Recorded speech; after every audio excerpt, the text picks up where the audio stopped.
सामने लेकर आ गए हैं। ये है मोमेंट ऑफ इनर्शिया का असाइनमेंट। ठीक है, असाइनमेंट में बहुत सारे इंपॉर्टेंट क्वेश्चन दिए गए हैं, इसीलिए असाइनमेंट को थोड़ा बहुत लेकर मैं इंपॉर्टेंट क्वेश्चन को डिस्कस कर रहा हूँ। ठीक है, तो यहाँ पे क्वेश्चन दिया हुआ है define moment of inertia and radius of gyration.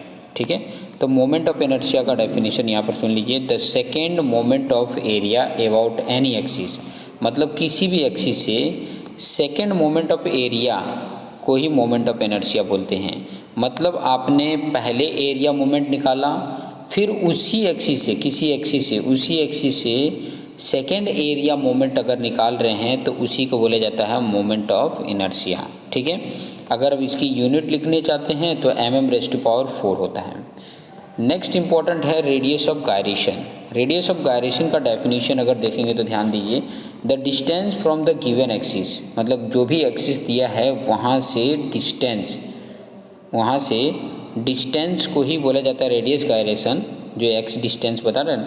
The moment of inertia of a lamina, जिसका मोमेंट ऑफ इनर्शिया है about the given axis does not change, this distance is called as a radius of gyration. जैसे कि आपको इसका अगर मैं आपको बताना चाहूँ तो रेडियस गायरेशन के से इंडिकेट होता है और ये होता है √I/A होता है। ठीक है, तो ये उसका फॉर्मूला है, ये चीज़ें याद रखेंगे। नेक्स्ट देख सकते हैं आपके सामने जो आया हुआ है क्वेश्चन, क्या दिया, right formula of moment of inertia for rectangular section about axis passing through the base. ठीक है, तो बेस से बताना है। तो रेक्टेंगुलर सेक्शन कैसा होता है, इस तरीके का रेक्टेंगुलर सेक्शन होगा। ठीक है, रेक्टेंगुलर सेक्शन होगा।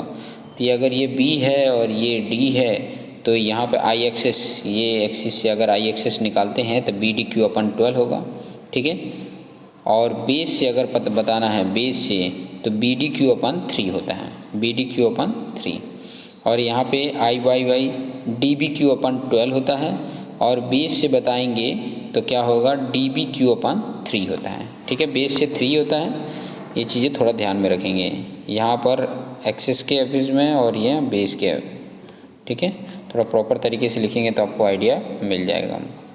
बहुत इंपॉर्टेंट है ये state and explain parallel axis theorem. Parallel axis theorem के बेस पे आपके ये फॉर्मूले आपके मिलते हैं। ठीक है, चलिए इसके बारे में समझ लेते हैं। इफ़ IG मतलब मोमेंट ऑफ इनर्शिया, उसका is the moment of inertia of a plane area about any axis passes through its centre of gravity. कहाँ से पास हो रहा हो, centre of gravity. Then moment of inertia of the area about axis AB parallel to the axis, वो axis के parallel होगा। And at a distance h from the centre of the gravity is given by.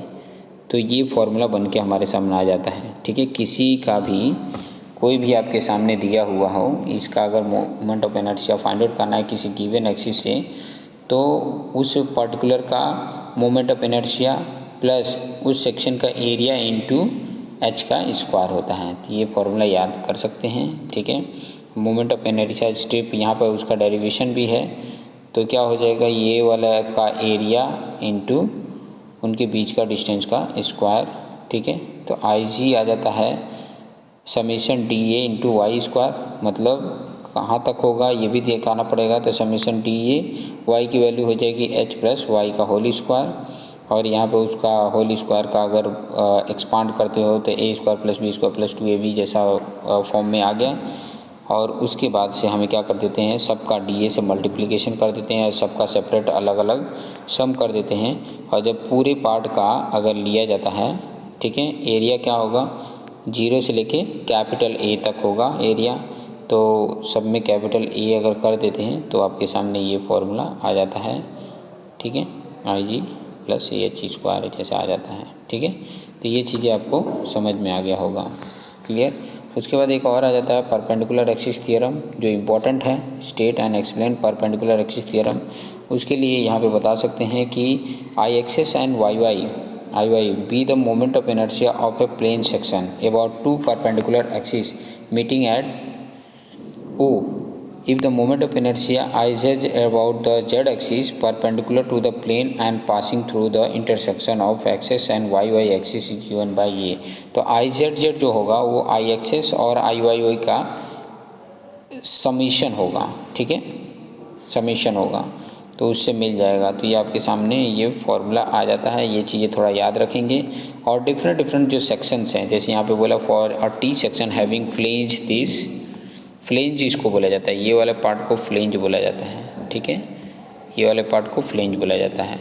और अगर मैं बोलूँ दूसरा colour लेके कि ये वाला जो पार्ट है आपका, ये वाला जो पार्ट है इसको वेव बोला जाता है। क्या बोला जाता है? वेव बोला जाता है, ठीक है। ये वाले पार्ट को वेव, ऊपर वाला जो ब्लू कलर का है वो फ्लेंज होता है। तो फ्लेंज का 10x40 आपको पता चला, 40 mm कौन सा है, 10 mm कौन है। वेव का भी दिया है 10x40, तो वो भी आइडिया मिल रहा होगा। और उसके बेस पे उसकी मोमेंट ऑफ इनर्शिया IXS और IYY फाइंड आउट करना है। तो वो चीज़ें अगर मेरे स्ट्रक्चर मैकेनिक्स वीडियोज़ में देखोगे तो टी सेक्शन को भी प्रॉपर तरीके से एक्सप्लेन करके मैंने समझाया है। हालांकि वही चीज़ें यहाँ पर भी एक्सप्लेन करके बताया हुआ है। और मैं तो राय दूंगा कि मेरे कई सारे इसके वीडियोज़ हैं वो मैं इसके साथ अटैच कर देता हूँ, ठीक है, कि ताकि वो आपको अच्छे से समझ में आ सके। और हर वो जितने भी मैंने मोमेंट ऑफ इनर्शिया के फाइंड आउट किए हैं वो चीज़ें इसमें अगर आप देखेंगे तो आपको आसानी से समझ में आ जाएगा, ठीक है। तो आगे के जितने भी कैलकुलेशन वाले वीडियो हों उसको ज़रूर देखें, थोड़ा सा स्पीड में करके देखें या